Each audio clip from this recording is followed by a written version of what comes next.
Samudra 7 lautan belum terbersihkan. Yang saya pertanyakan adalah apa itu najis batin dan bagaimana cara membersihkannya. Yang kedua ini, hak Allah itu kan harus dimakan pada diri kita, itu tubuh kita. Asma Allah itu dalam tubuh kita, diri kita ini, hati kita. Sifat Allah itu dalam diri kita itu nyawa kita, dan zat Allah itu dalam diri kita itu rahasia kita. Yang saya pertanyakan, bagaimana kita bicara memandang wujud Allah pada siapa kita memandang. Demikian, wassalamualaikum warahmatullahi wabarakatuh. Yang ditanyakan yang pertama tadi najis batin, bagaimana cara membersihkannya. Kalau najis lahir kan jadi mensucikan diri kita ini ada 4 langkah. Yang pertama, mensucikan anggota tubuh zahir, mensucikan dari atas besar dan kecil. Itu langkah pertama. Jadi mensucikan hadas besar mandi, mensucikan hadas kecil wudu. Ya. Kemudian terbuang najisnya, benda, bau dan rasa. Itu langkah pertama, mensucikan diri. Yang kedua, mensucikan anggota tubuh zahir. Anggota tubuh zahir kita ada 8: mata, telinga, hidung, mulut, tangan, kaki, perut, dan kemaluan. Ya, membersihkannya bukan pakai air, tapi istighfar dan taubat. Cara membersihkan anggota tubuh zahir itu istighfar dan taubat. Masuk ke yang ketiga, membersihkan anggota tubuh batin, sebenarnya di hati. Membersihkannya tidak cukup istighfar dan taubat, tapi harus pakai zikir. Likulli syai'in siqalah wa siqalatul qalbi zikrullah. Segala sesuatunya ada alat pembersih hati itu zikir kepada Allah. Jadi zikir untuk membersihkan hati. Nah, yang keempat, membersihkan ruh rohani, membersihkan diri kita yang sebenarnya. Ya, nah, membersihkannya tidak cukup istighfar dan taubat, tidak cukup pakai zikir, tetapi harus mengenal diri. Kenal diri, kenal kepada Allah. Kenal kepada Allah, hilang sangkutan. Tak tersangkut lagi hati kita itu dengan apa dan siapa. Nah, kalau sudah ada ketersangkutan, baru bersih namanya. Kalau masih nyangkut belum, tersangkut sama duit, tersangkut sama harta, tersangkut sama waktu, tersangkut sama jabatan, itu masih kotor, Pak. Nah, bersih itu kalau nggak tersangkut lagi kepada apa dan siapa, kecuali kepada Allah saja. Itu cara pembersih. Nah, najis batin ini ya namanya batin. Ini bukan penyakit batin. Kalau penyakit batin di asal itu penyakit batin. Najis batin itu mengaku diri kita ada, itu najis. Maka ada istilah, ya, kan kita takbiratul ihram, Allahu Akbar. Kita takbiratul ihram mengharamkan mengaku adanya kita. Kalau fikih kan yang takbiratul ihram itu diharamkan kita melaksanakan perbuatan yang halal sebelum takbir.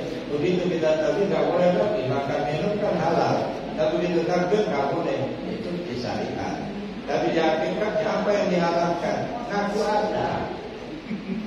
Ya, makanya ada istilah dalam tasawuf, maaf Bapak Ibu jangan dipahami secara sederhana, ya harus dipikirkan masa-masa. Kalau kamu sudah bermakrifat kepada Allah, haram kamu sholat. Nah, gimana kita memahami? Kalau Pak Ranto sudah makrifat sama Allah, Pak Ranto haram sholat, najis itu sholat. Bisa jadi fitnah ini kalau nggak ikhlas. Artinya kalau sudah ma'rifat tidak boleh kita ngaku kita yang sholat. Haram kita ngaku kita yang sholat. Kalau masih ngaku kita yang sholat belum ma'rifat namanya ya. Nah, kalau sudah ma'rifat tak boleh kamu sholat. Nah, kamu sholatnya itu ya nggak boleh. Kamu mengaku kita yang sholat. Karena al-habib wal ma'bud wahid. Nah, jadi najis batin itu makanya benar nggak bisa dibersihkan oleh 7 lautan. Kenapa ya Kak? Pakai air. Mesti kita hilangkan keakuan diri. Ngaku ada itu najis. Ngaku kita yang kuasa, ngaku kita yang melihat, ngaku kita yang mendengar, itu najis.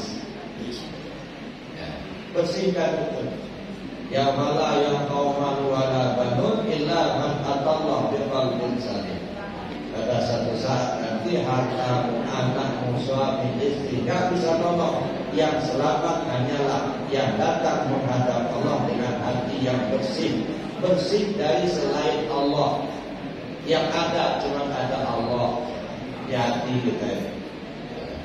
Nah, jadi itu Pak. Jadi membersihkan najis batin, kenali Allah. Kalau sudah mengenal Allah, insya Allah akan bersih najis batin. Saya kira itu yang pertama. Yang kedua, iya, ya kalau belum ma'rifat kan nggak bisa. Sejelas ini adanya Allah kelihatan sama kita. Bukan Allahnya yang nggak ada, kitanya yang buta. Kita yang nggak tahu. Kalau Allah nggak pernah dia nggak ada. Baik nama Tuhan itu bahasa mawajullah. Dimanapun kau menghadap di situ wajah Allah. Nah, coba kita menghadap meja. Bapak-bapak, ibu-ibu menghadap kepada meja, sehingga yang terlihat apa? Meja. Ketika bapak ibu melihat meja, memandang meja, bisa nggak melihat adanya Allah? Nah, jadi kita yang kita pandang meja, tapi terlihat ada Allah gitu. Bukan mejanya Allah, bukan, tapi adanya Allah. Bainama tu'allu bersama wajhullah. Kemanapun kau menghadap, di situ wajah Allah. Wajah Allah, bukan mukanya Allah, bukan. Sekarang kita lihat, ini satu metode, satu sistem. Kita pandang meja. Ya, meja ini yang bikin siapa? Bukan. Begitu kita pandang meja, terlihat tukang. Kita gak lagi memandang meja, melihat meja, yang kita lihat tukang. Ya, sebab mejanya tidak bisa dia bikin sendiri. Ya, ada kaca, ada stainlessnya, kan tukang yang bikin. Jadi begitu kita pandang meja, terlihat tukang. Begitu kita sudah melihat tukang, mejanya sudah tidak kelihatan lagi. Kita fokus melihat adanya tukang. Sekarang pandang tukang. Tukang itu manusia. Manusia itu ciptaan Allah. Dia hidup pakai hayat Allah. Dia melihat pakai basar Allah. Dia mendengar pakai sama Allah. Nah, terlihat kita adanya Allah. Yang kita pandang tukang, yang kita lihat adanya Allah. Kenapa adanya Allah? Si tukang ini tidak bisa berbuat apa-apa, enggak. Ya kan? Dia bisa hidup karena pakai hayat Allah. Dia mendengar pakai samanya Allah. Dia melihat pakai basarnya Allah. Dia punya keinginan untuk bikin meja pakai iradatnya Allah. Nah, kalau begitu yang kita lihat Allah itulah. Nah, kelihatan lagi ada tukang kan? Yang kita lihat adanya Allah. Bukan tukang Allah, bukan. Adanya. Nah, itu metode. Makanya Fa'ainama tuwallu fasama wajhullah. Kemanapun kau menghadap, di situ wajah Allah. Wajah Allah itu bukan mukanya Allah, bukan. Waja'altu bekas dari af'alullah. Ya. Kita melihat tumbuh-tumbuhan yang menghidupkan Allah, yang menjadikan Allah, itu bekas daripada af'alnya. Nah, satu. Yang kedua, umpamanya ini kan AC kan hidup kan? Itu dingin kan? Dingin. Yang dingin itu api apa air? Air. Apa angin? Air dan angin.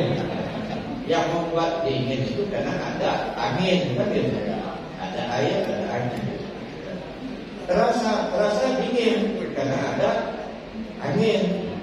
Ngelihat nggak ada angin? Nggak kelihatan. Nggak kelihatan. Tapi terasa nggak ada angin? Jadi kita tidak pernah melihat ada angin, tapi merasakan ada angin. Nah, coba gunakan bahasa. Ya.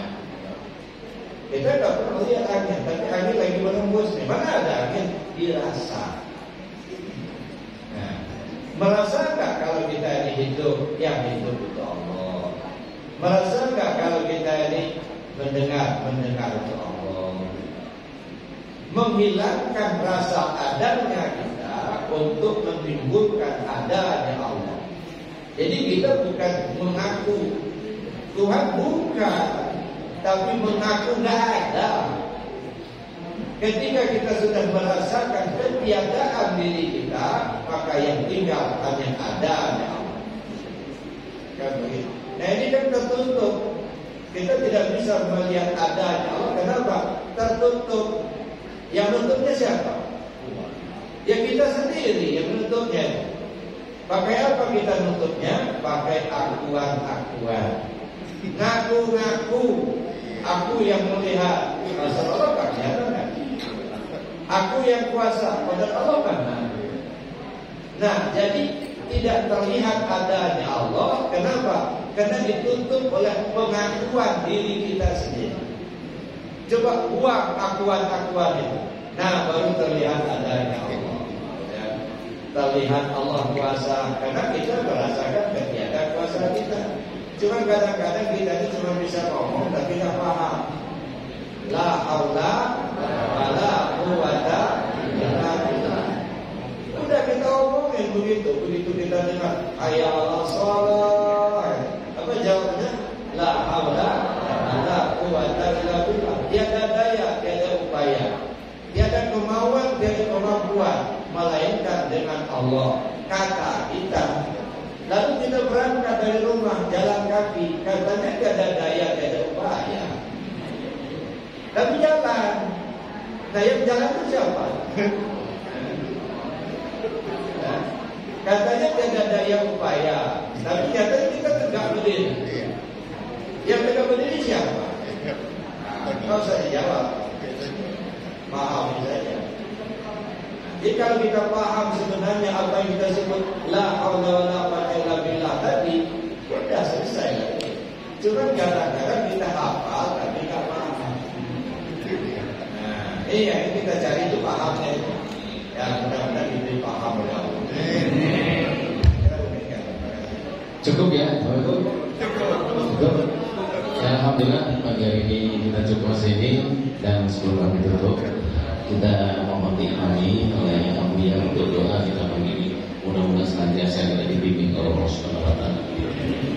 Bismillahirrahmanirrahim. Bismillahirrahmanirrahim. Allahumma inni astaudiuka ma 'allamtani warzuqhu ilayya inda hajati wa la tansani ya rabbal alamin. Subhanakallahumma wa bihamdika asyhadu an la ilaha illa anta astaghfiruka wa atubu ilaik. Assalamualaikum warahmatullahi wabarakatuh. Waalaikumsalam. Demikian, amin ya rabbal alamin. Mudah-mudahan doa kita panjatkan ijabah Allah Subhanahu wa taala. Baiklah, para sekalian, sebelum tutup ini kita sholat 2 rakaat yaitu sholat Jumat dan kita sama-sama nikmati yaitu sekitar sarapan pagi di masjid kita ya. Alhamdulillah, marilah sama-sama memberi sekalian acara kepada kali ini. Assalamualaikum warahmatullahi wabarakatuh. Buat para ikhwan dimana saja, jangan lupa komen, like, share, dan subscribe channel YouTube Pontren Arafah Official. Terima kasih.